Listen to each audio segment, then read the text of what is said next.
mencintai sesuatu, Anda akan mempersembahkan yang terbaik pada apa yang dicintai.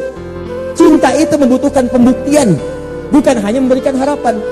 Saya berikan pada para akhwat ya yang belum nikah, kalau ada laki-laki mengatakan, aku mencintaimu sayang, jangan didengar. Katakan kepadanya, buktikan cintamu itu dengan menuliskan namaku di buku nikah kita. Karena kaidah cinta itu buku pembuktian. Makanya Allah menggunakan kalimat cinta. Kata Allah, kalau kalian mencintaiku, benar cinta denganku, benar taat kepadaku, benar pengen ikut aku. Cinta itu menghadirkan pengikutan, cinta itu menghadirkan ketaatan, cinta itu menghadirkan pembuktian. Maka kata Allah, saya minta buktinya. Kalian mesti taat denganku, patuh denganku. Apa di antara tanda patuhnya? Fattabi'uni, ikuti nih Rasulku. Ikuti semua tuntunan yang disampaikan oleh Muhammad SAW.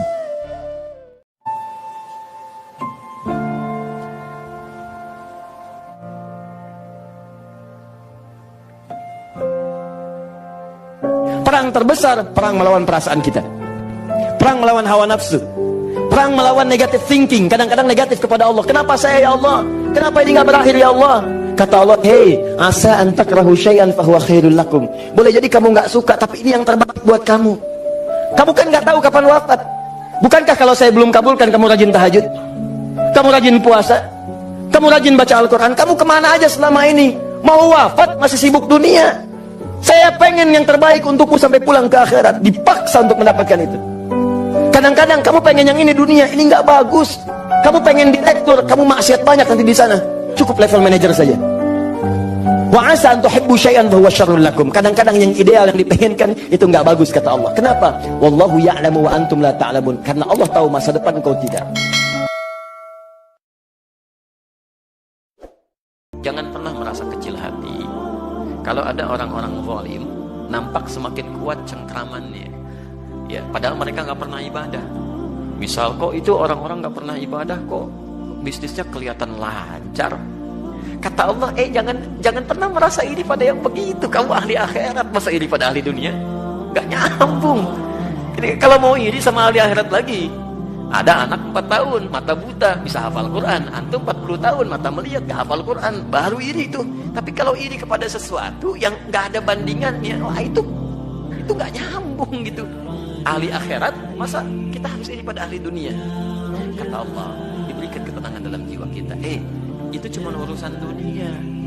Begitu meninggal, dunianya akan dibawa. Bekal akhirat itu bukan dunia. Bekal akhirat itu, mohon maaf, bekal akhirat itu adalah ibadah kita kepada Allah.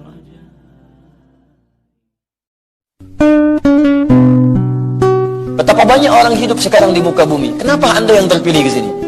Kenapa Anda yang datang? Kenapa Anda mau belajar? Investasi waktu, tenaga, ya, juga biaya dan sebagainya. Mau berangkat.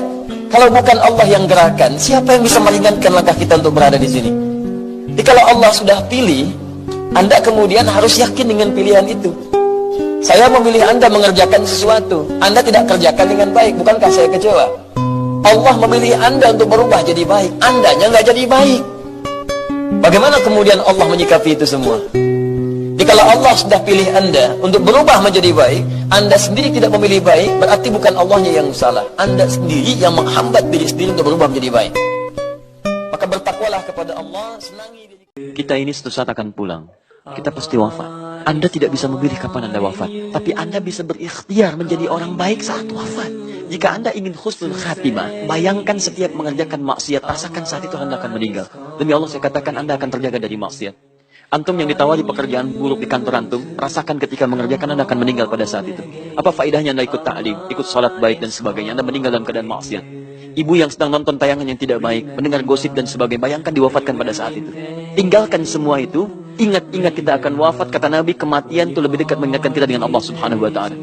Maka dari itu saya sarankan setiap Anda dalam keadaan Rabbighfirli, Anda ingat dosa Anda. Mintalah ampunan kepada Allah. Karena kita tidak tahu apakah sujud selanjutnya, sujud yang mengantarkan kita pada hijrah yang baru, apakah sujud terakhir yang mengantarkan kita pada Allah Subhanahu wa ta'ala. Allah is calling you, calling you.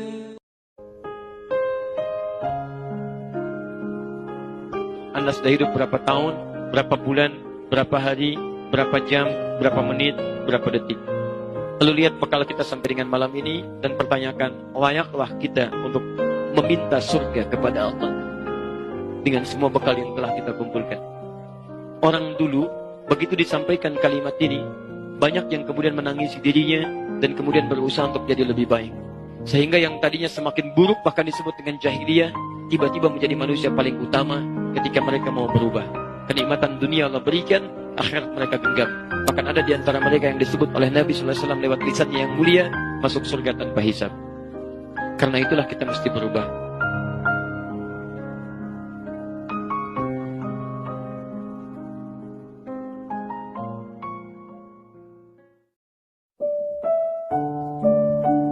Kita dihidupkan sampai hari ini sekedar untuk diingatkan, hei, waktu kamu barangkali singkat, ya, sebentar lagi pulang, ya, sebentar lagi mungkin meninggal, yang tidak kamu ketahui kapan, barangkali keluar dari sini bisa pulang.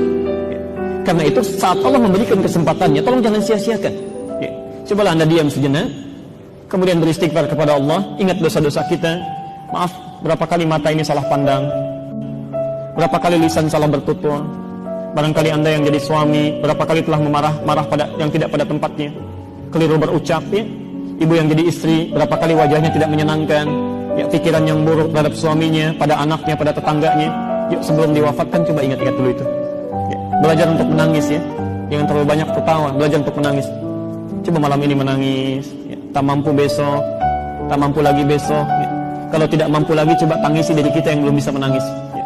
Itu insya Allah ada kebaikan-kebaikan bisa didapat. Duhai Anda yang anak kampus, cek, kerjakan lagi, sholat ditunda dan sebagainya, katanya surga Firdaus. Kenapa Anda tidak mencari kampus yang menjamin surga Anda?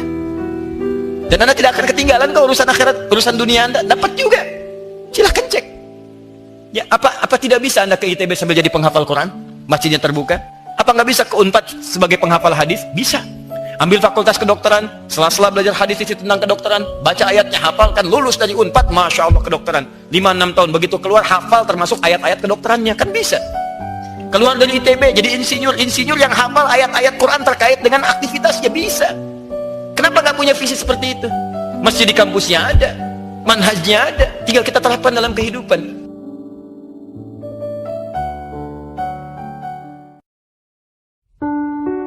Hei Anda yang pernah belajar bertahun-tahun hanya untuk mencari dunia, TK sekian tahun, SD 6 tahun, SMP 3 tahun, SMA 3 tahun, S1 4 tahun, S2 2 tahun, S3 2 tahun.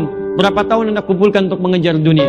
Berangkat gelap, pulang gelap, ada yang ikut seminar, ada yang ikut stadium general, macam-macam Anda kumpulkan. Pertanyaan saya, dari sekian menu dunia yang pernah Anda rinci sampai Anda tegaskan, mau kuliah sekian SKS, ini materinya Anda pelajari, saya tanya pada antum, kurikulum kehidupan Anda pernah nggak Anda keluarkan? Berapa SKS Anda pernah tunaikan pelajaran sholat itu? Berapa SKS Anda pernah kumpulkan materi sholat itu? Satu aja yang paling sederhana, pernah nggak Anda keluarkan? Ini sholat fardu saya subuh sampai dengan isya, itu wajar. Yang jadi pertanyaan, di luar itu pernah nggak? Ragam sholat saja jangan-jangan kita nggak pernah kenal.